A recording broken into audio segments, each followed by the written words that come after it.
Assalamualaikum warahmatullahi wabarakatuh. Hai sahabat misteri semuanya, apa kabar di kesempatan kali ini? Semoga semua dalam keadaan baik-baik saja. Kita kembali berjumpa di channel 1001 Misteri. Dan kali ini kami akan menghadirkan sebuah tema berjudul Dendam Winda.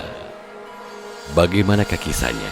Ikuti terus di channel 1001 Misteri. Namun sebelumnya, untuk Anda yang belum subscribe, silakan berikan subscribe-nya terlebih dahulu. Terima kasih.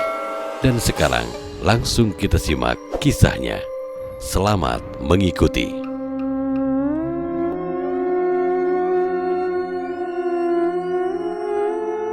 Ringkasan cerita dari kisah ini ialah seorang perempuan yang sedang mengandung diperkosa oleh beberapa orang sehingga terjadilah keguguran. Setelah mendapatkan kepuasan, perempuan itu pun dibunuh. Jenazah wanita itu dibiarkan begitu saja. Ketika sang suami dari perempuan itu tiba di rumah, dia melihat rumah yang sudah berantakan. Lelaki itu menangis, meraung-raung melihat jenazah istrinya. Lalu bagaimanakah nasib suaminya? Simak ceritanya dalam kisah Dendam Winda.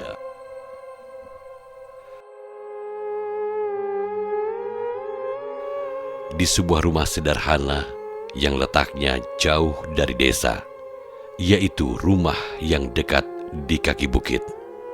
Rumah sederhana itu pun dihuni oleh sepasang suami istri yang belum sampai setahun mereka menikah.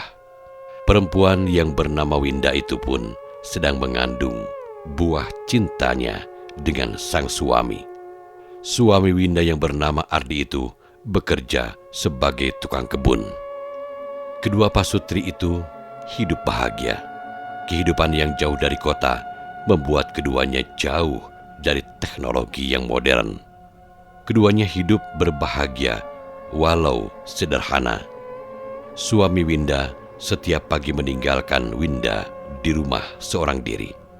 Suaminya pergi bekerja di kebun mereka. Hingga di suatu hari, naas datang tanpa seorang pun yang tahu. Musibah yang datang membuat keluarga kecil itu pun berantakan.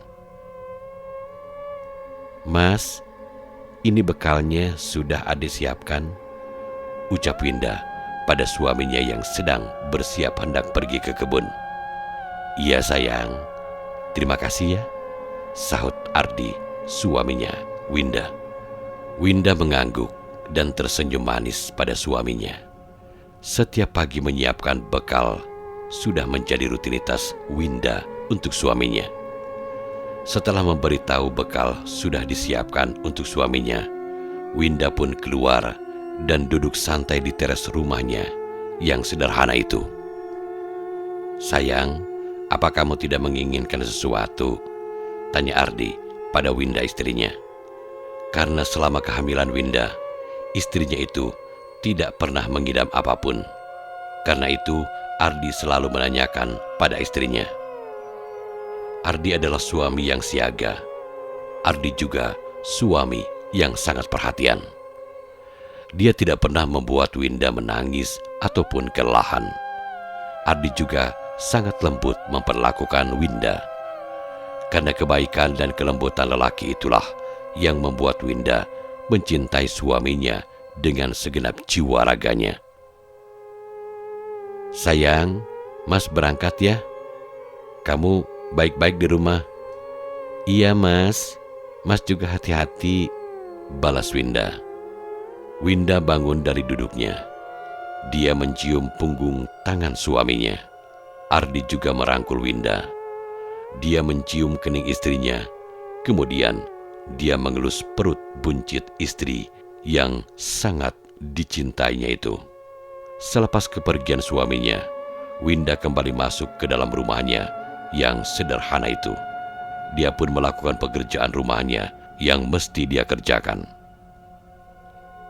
"Hihui, Doni, kamu nyetir seperti anak kecil. Kamu sangat lambat," ucap Reno sembari minum minuman keras dan menggoyang-goyangkan kepalanya. "Hei, Rino, kamu sabarlah. Ini Dodi sudah sangat kencang nyetirnya," protes Dedi yang duduk di sebelah Doni mengemudi. Doni, Reno, dan Dedi, ketiga orang itu adalah pemabuk dan pencudi. Sekarang mereka ingin menjelajahi hutan untuk mencari binatang yang ingin mereka buru untuk dijual. Tidak lama kemudian, ketiga mereka sampai di kaki gunung. Setelah memarkirkan mobilnya di tempat yang sedikit tersembunyi, ketiganya berjalan kaki menelusuri jalan yang tidak begitu lebar. Bisa dibilang jalan setapak. Tidak lama kemudian, sampailah mereka di depan rumah kecil, yaitu rumah Ardi dan Winda. Kebetulan Winda berada di depan rumah sedang menjemur pakaian. Winda adalah wanita cantik yang mempunyai kulit putih bersih dan hidung mancung.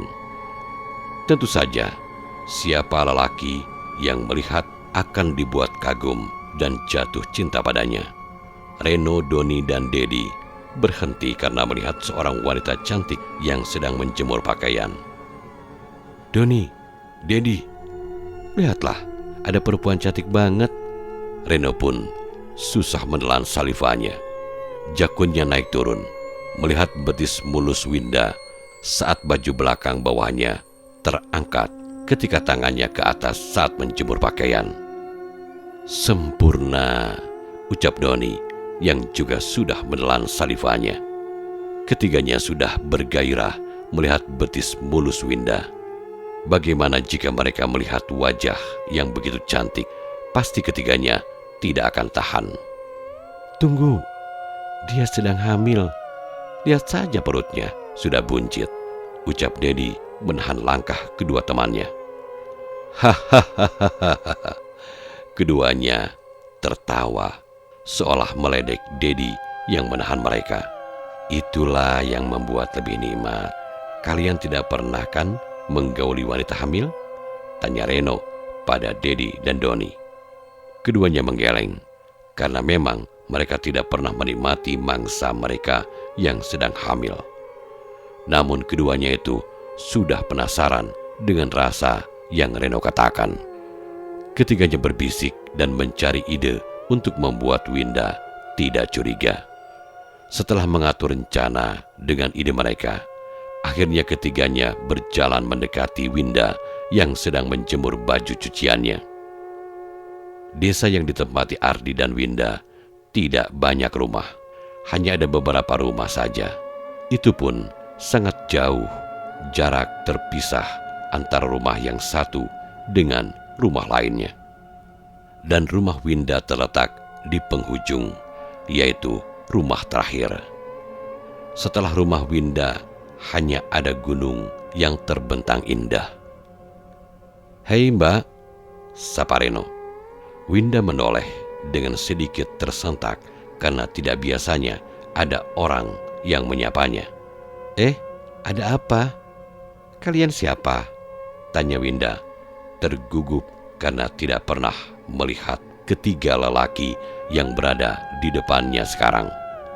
"Kami dari kota, Mbak, dan kami kesini mau menaiki gunung itu," tunjuk Reno ke arah gunung yang nampak tidak jauh dari rumah Winda.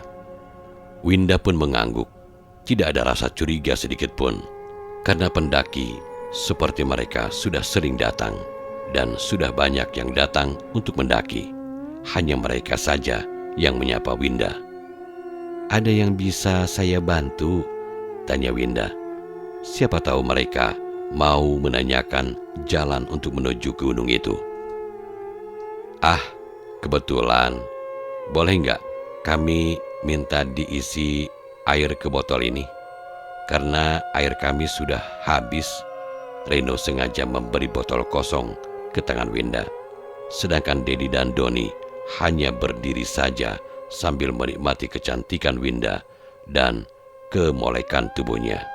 Tanpa Winda tahu, pusaka ketiga orang itu sudah meronta dari tempat persembunyiannya. Winda langsung mengambil botol yang disodorkan Reno. Tidak ada salahnya hanya memberikan mereka air, pikir Winda. Baiklah, tapi Anda dan teman Anda tunggu di sini. Maaf, tidak saya ajak masuk karena suami saya sedang tidak di rumah.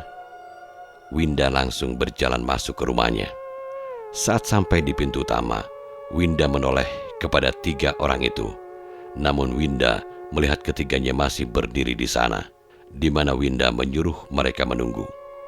Setelah Winda masuk, ketiga orang itu langsung menghampiri pintu utama rumah Winda. Mereka mengunci pintu itu dengan pelan agar tidak terdengar oleh pemilik rumah. Reno segera mendekati Winda yang sedang mengisi air. Dia langsung memeluk tubuh Winda dari belakang. Winda sangat terkejut dengan aksi Reno yang begitu kurang ajar. Dengan cepat, Winda berbalik dan melayangkan tamparan ke pipi Reno. Anda jangan kurang ajar. Keluar dari rumahku, titah Winda dengan sedikit takut. Kami tidak kurang ajar. Kami hanya ingin menemani Mbak biar tidak sendirian, timpal Dedi dan Doni sembari berjalan mendekat. Keduanya langsung memegang kedua tangan Winda dengan sigap. Winda sudah mulai ketakutan, tubuhnya gemetar. Dia terus meronta mencoba melepaskan diri. Reno langsung mengangkat dagu Winda dan melumat bibir pink Winda yang rasa ceri itu. Winda menggigit bibir Reno yang melumat bibirnya rakus. Plak, terdengar tamparan yang begitu keras di pipi manis Winda. Seketika pipinya memanas. Kurang ngajar, berani kamu menggigit bibirku. Reno murka karena bibirnya digigit oleh Winda. Pergi kalian, jangan ganggu aku. Winda saat ini sudah dilanda ketakutan. Walaupun tampar yang begitu keras hingga membuat dia terhuyung, Winda sudah tidak peduli. Winda benar-benar takut. Dia takut kalau ketiga orang yang nampak asing baginya akan berbuat jahat pada dirinya. Hei, tidak usah takut. Kami hanya ingin bersenang-senang saja denganmu. Kami tidak akan menyakitimu. Jika kamu mau melayani kami, ujar Doni tertawa seolah ini lucu baginya. Padahal Winda sudah sangat ketakutan. Tanpa menunggu lebih lama lagi, Reno pun langsung merobek baju yang dipakai oleh Winda. Kedua tangan Winda sudah tidak bisa digerakkan lagi karena kedua tangannya sudah dipegang oleh Doni dan Dedi. Reno langsung merobek baju Winda hingga tubuh Winda terpang-pang jelas. Tubuh putih bersih itu yang selalu Winda jaga hanya untuk orang yang dicintainya, yaitu suaminya. Kini tubuh itu sudah dinikmati oleh 3 orang asing yang tidak dia kenal sama sekali. Kini tubuh Winda hanya tersisa penutup gunung kembar yang berbentuk kacamata saja. Winda berteriak meminta tolong, namun sayang di lokasi rumah Winda sangat jarang sekali ada orang lewat. Winda terus meronta dan menangis sambil berteriak meminta tolong. Mas Ardi, tolong aku Mas. Pergi kalian, titah Winda pada ketiga orang yang tidak dia kenal itu.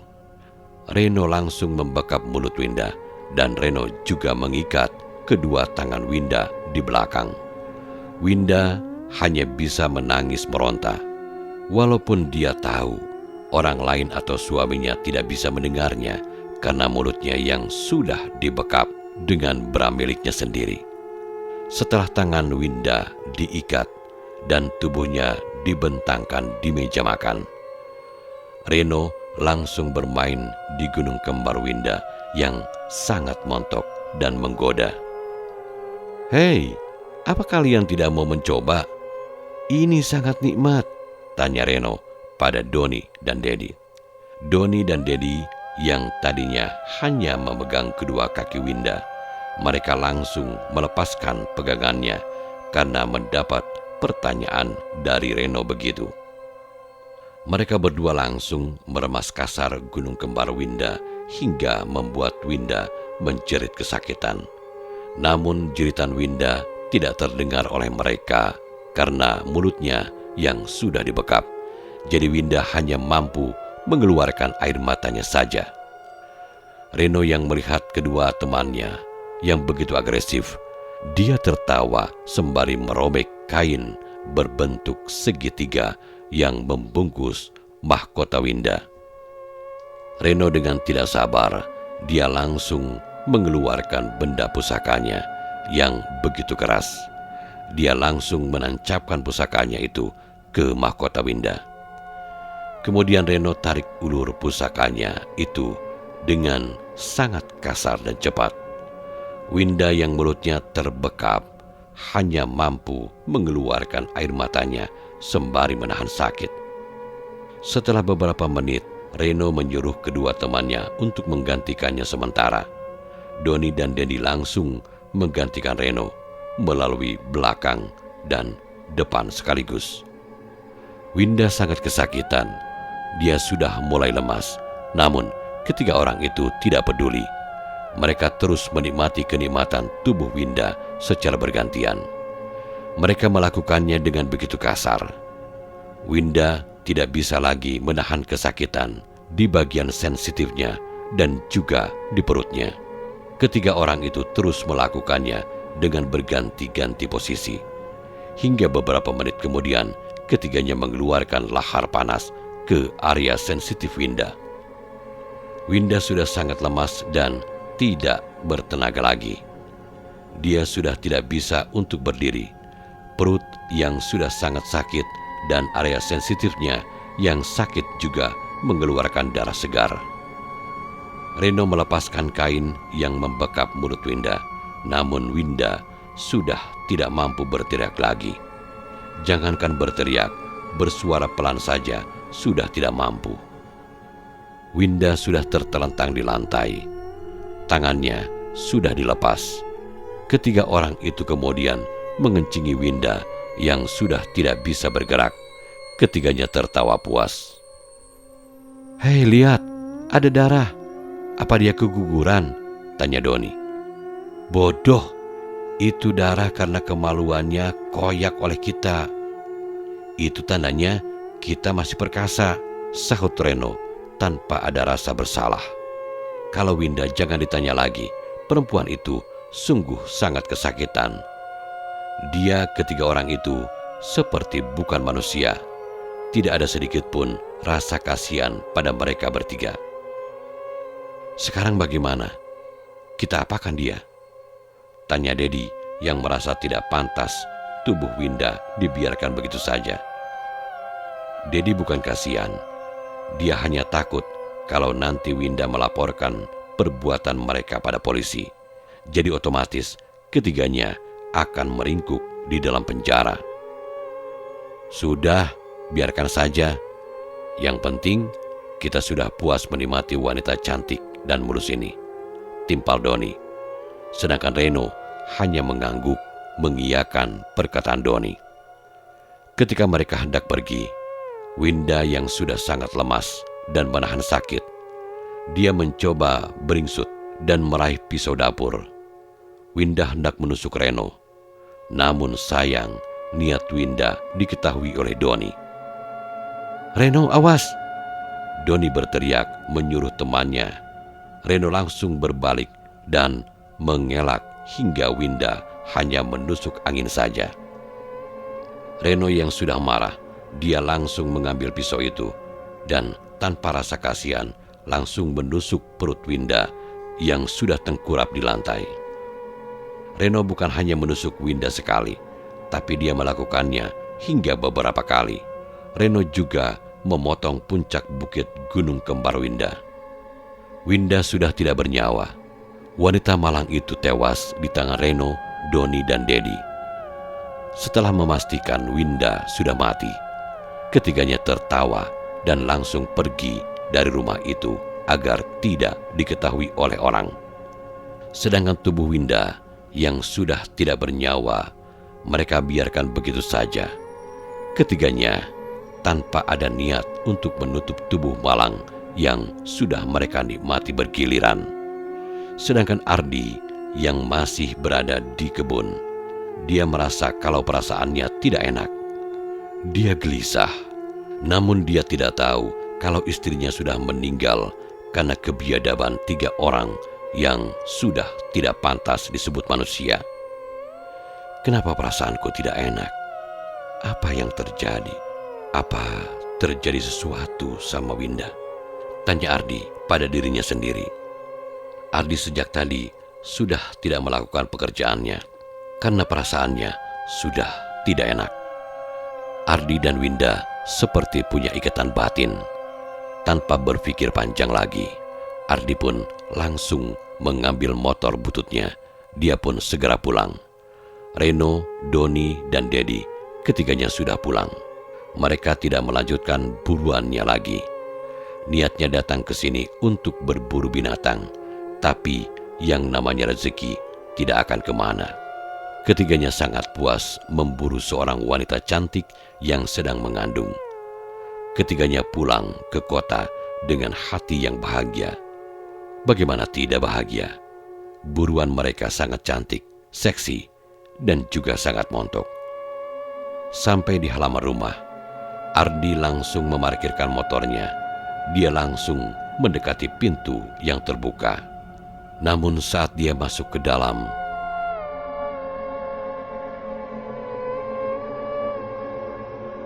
para pecinta misteri yang budiman, bagaimanakah kisah selanjutnya? Ikuti terus ceritanya dalam kisah Dendam Winda. Sampai jumpa.